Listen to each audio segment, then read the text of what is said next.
So what's going on in Syria? I remember back in 2013 I was in Turkey, and at the time where there was supposed to be no military presence there. Obama said there's no presence there, but actually it was in the news. We had CIA there, and their mission was supposed to be to make sure the weapons that we're sending there don't go to ISIS. Right, so they were supposed to go to the good rebels. And at about that time, there was a warning for Assad, and they said, "Hey, if you use chemical weapons, that's a line you cross, and we're not gonna accept that. We're gonna invade, or we're gonna bomb. We're not gonna let you. Don't use chemical weapons." So then there was the Ghouta chemical attack, and they said people were calling for war. They said, "Look, Assad killed his people with chemical weapons. This is evil. This is an evil man." Well, it turned out, a year later, the UN published a report, and they said it couldn't possibly have been Assad that did that attack. But at the time, everyone was calling for war. They said, "Oh, America, Obama, you have to do something." Well, I called bullshit. It turned out to be right.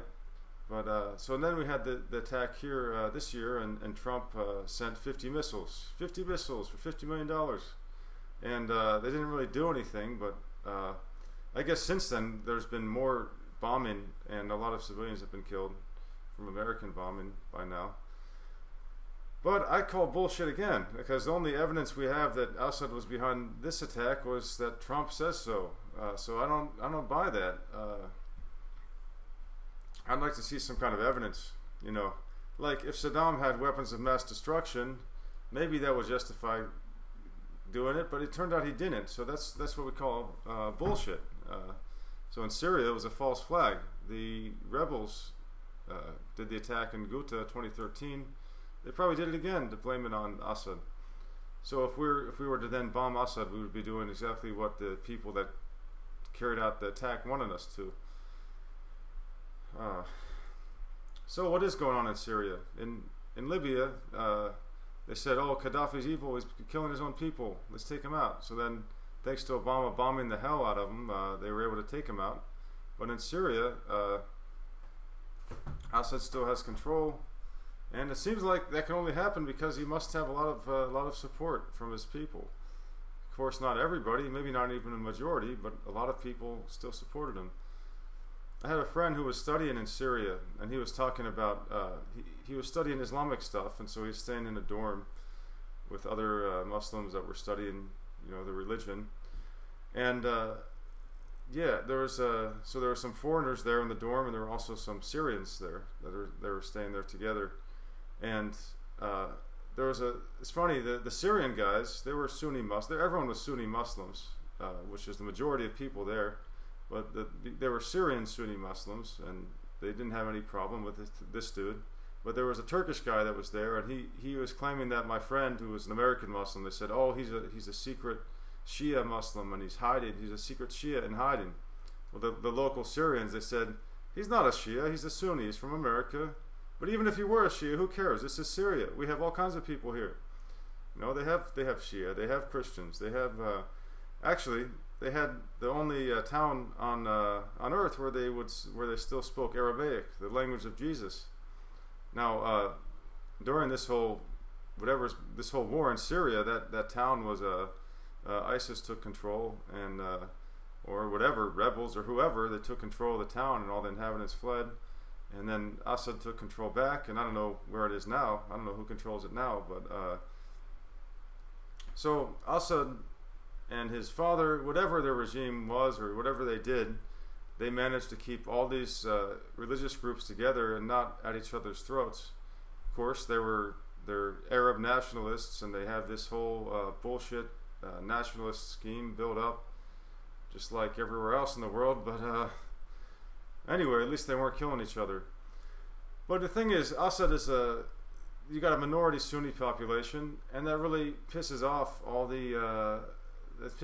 the Sunnis that their leader, Assad, is from this heretical Islamic minority sect, and so that bothers people. That bothers your general kind of, I don't know how you call them, but just closed-minded Sunni Muslims that just want to see the Sunni Muslims have power. It bothers them that that they don't have more power, and they just want Muslims to have more power. Just like same thing in America. I mean, there was people didn't like Kennedy. There was a lot of people. Kennedy was a Catholic president, and then people were saying when he was elected, "Oh, America's going to be ruled by the Pope," and blah blah blah. Well, he was democratically elected. He was the president. So what? Who cares about his religion? Well, in Syria, I don't know. Is he a dictator? Whatever. But at least he has a lot of support, and he was keeping people from killing each other. But now Assad is faced with the threat of ISIS and other rebel groups like Nusra Front and whoever. I'm not sure if it was Nusra or another group that there was a video where they executed a 13-year-old Palestinian boy for some reason. There's that idea that there's like the bad rebels and the good rebels in Syria, but it seems like they're sometimes they fight each other, but they all seem to be kind of bad guys. The White Helmets. It was there's a documentary about these guys who are supposed to be non-combatants, and they just wear white helmets, and they run into the buildings after the bombs go off, and they try to save people. But this is a group that's funded by America and Britain, and they're in league with the rebels that are responsible for all this death and destruction.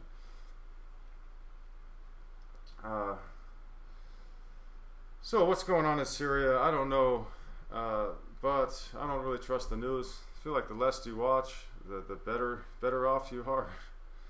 And hopefully we'll find out the truth about this latest attack. Hopefully peace can come back to Syria.